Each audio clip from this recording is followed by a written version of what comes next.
E agora o Piauí que Trabalha apresenta a primeira parte da entrevista concedida pelo empresário Jesus Tágira. O empresário Jesus Tágira destaca as tendências da economia no país. Elivaldo. Bom dia, Cleito. Bom dia para você que nos acompanha neste programa especial, o último Piauí que Trabalha do ano. E como já virou tradição na última edição do ano do Piauí que Trabalha, recebemos aqui com muito prazer, com muita honra, o empresário Jesus Elias Tágira para a nossa tradicional entrevista de final de ano, onde ele traça o panorama do país e do estado, do ano que está se findando, terminando, concluindo e aponta expectativas para 2020, para o novo ano. Muito obrigado por ter vindo ao Piauí que Trabalha neste último programa do ano, doutor Jesus. Muito obrigado e um bom dia. Bom dia, Elivaldo, bom dia a todos do Piauí. Espero que tenham tido um abençoado Natal, né? Que é uma fase da mais importante para nós cristãos, né? Celebrar o nascimento de Jesus e uma perspectiva do novo ano que está se iniciando. Esse é um momento importante na vida da gente, porque sempre o passo que se dá da passagem de um ano para o outro é cheio de esperanças e de projetos. No ano que está se findando na economia e no Brasil, doutor Jesus, alguns pontos merecem destaque. Por exemplo, a tendência de recessão ou de caída do país, da sua economia, parece que sofreu uma estagnação, mesmo com a taxa de desemprego ainda preocupante. Mas os juros estão caindo, a inflação está controlada. Nesse aspecto, o Brasil fez o dever de casa? Está fazendo. Esse processo já vem do governo anterior. Né? Eu lembro sempre esse detalhe porque o governo anterior teve, como no passado, já tinha ocupado o cargo, como ministro da Fazenda, Henrique Meirelles. Eu sempre realço a figura do Henrique Meirelles como uma figura responsável pela transformação da economia do país. Né? Ele veio do tempo do primeiro governo do presidente Lula, ainda daquela época. No Banco Central. No Banco Central. Ele teve um papel importante na coisa, um homem experimentado, um homem que foi presidente mundial do Banco de Boston, que não é pouca coisa, né? E ele trouxe essa contribuição importante. Então, quando o Michel Temer assumiu o governo, na fase até tumultuada, ele apresentou uma série de projetos que estavam sendo aprovados, né? Quando surgiu aquela figura, né, do procurador da República, o senhor Janot, Rodrigo Janot, que tumultuou o processo, né, porque foi contrariado num desejo pessoal dele, que o presidente não atendeu.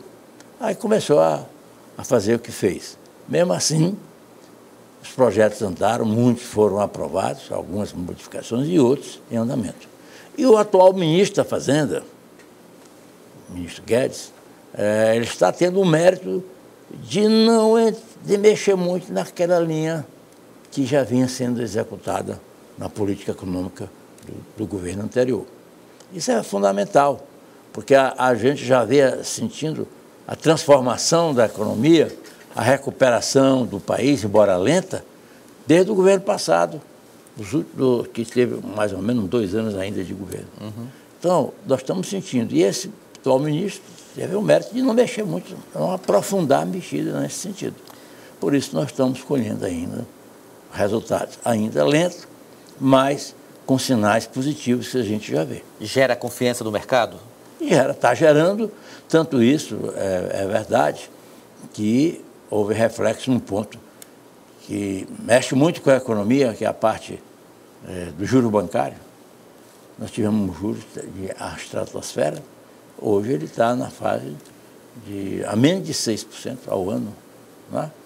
Isso tudo não foi o menor da história. É o menor da história. Não é uma coisa de milagre, não é passe de mágica. Tudo veio de um processo que foi sendo observado e executado. Esse é que é. Então já veio do governo anterior. Você sabe que quando o governo anterior assumiu, os juros estavam na faixa de 14%, 15% ao ano. Hoje está 4,5%. 4,5%, o menor registrado, a taxa Selic. o atual governo já pegou ele abaixo de 10. Então, são coisas assim que já se observa, aquela constância. Ninguém vai chegar para fazer milagre, quer mudar isso, quer mudar aquilo. Não é assim, só porque é um novo governo. Você tem que observar os pontos positivos. E aos poucos você vai colhendo os frutos para ocupar outros espaços com a execução administrativa. Lembro que no ano passado, aqui mesmo, o senhor defendeu a agenda mais intensa, mais acelerada das reformas. Fez referência à trabalhista, aprovada ainda no governo Michel Temer. Este ano, nós tivemos a reforma da Previdência e agora uma tendência da reforma trabalhista. O Brasil andou bem nessa área? Tem andado, houve muita modificação, diminuiu muito o atrito, as demandas judiciais na área trabalhista, essa que é a verdade, porque conciliou interesses. Não havia estímulo para o funcionário, o empregado, digamos assim, estar em busca de ações trabalhistas. Era por tudo e por nada. A da Previdência foi o que era de melhor para ser aprovado? A da Previdência, ela já foi um tanto mais complexa, porque ela mexeu com muitos interesses, né? No serviço público, tanto municipal, estadual como federal, havia uma grande diferença em relação às empresas, à área empresarial. Porque o funcionário público, nos 3 níveis, se aposenta com salário integral, incorporando vantagens e outras coisas mais, né? DAS, essas coisas. Já no setor privado, a aposentadoria tem um limite máximo. Uhum. Né? Tem um teto. Não é à vontade. Né? Isso, de certa forma, aliviou a Previdência também. O Congresso Nacional, doutor Jesus, já se debruça sobre a chamada mais complexa das reformas, a tributária, que o senhor também tem batido muito a cada ano aqui no Piauí que trabalha. Muitos interesses estão postos à mesa para serem discutidos, resolvidos, aparados. É possível definir uma reforma tributária que atenda ao país? É sim. Tudo, Elivaldo, está não só na estrutura, como da execução. A execução é importante.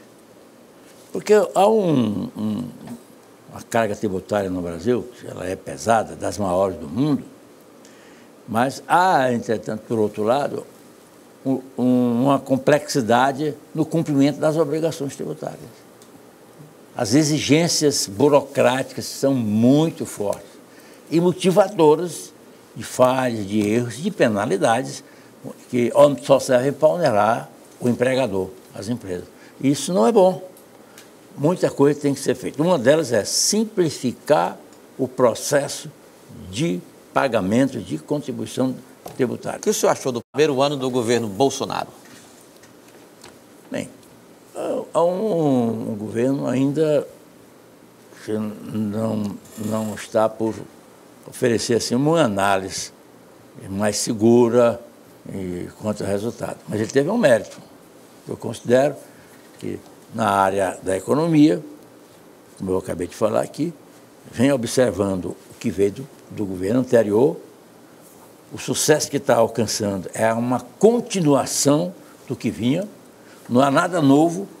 O ministro Guedes teve essa qualidade, chegou muito afoito, lembra? Muito falante. E depois você vai tomando o pé da situação e vendo que as coisas não são como a pessoa pensa. Mas comedido. É como ele encontra estar para ir fazendo modificações naturalmente. Você vê agora mesmo, que é outra coisa que eu critico muito nos governos que entram novos, é querer logo aumentar imposto, criar imposto novo e tal. Já se fala aí, não é o restabelecimento da CPMF. Ele disse que não é CPMF, quer dizer, aquela contribuição financeira sobre movimentação bancária, né, financeira.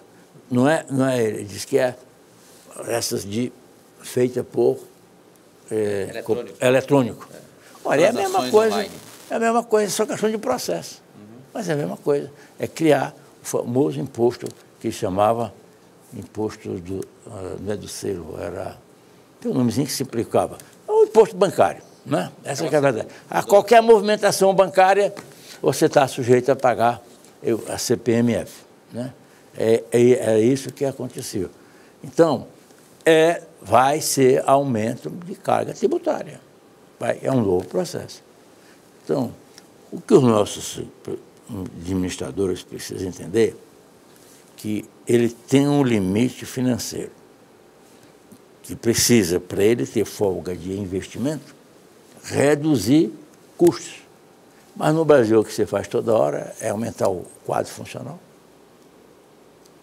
Né? Toda hora tem concurso, tem isso, tem aquilo. E aí não é possível. Verdade. Você tem custeio, né? E o serviço público, no meu entender, no meu tempo de servidor público, tinha 2 expedientes, de manhã e tarde.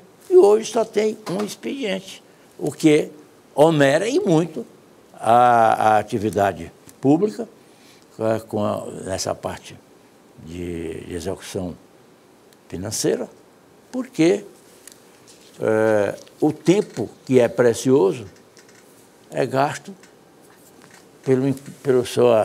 pelo seu encurtamento, né? Ele, em vez de estar dilatado, como era antigamente, de 8 ao meio-dia, de 2 às 18, está aí, só com um expediente, que diz que é de 7 a 1, mas que você chegar na repartição às 9 horas que estão começando a chegar.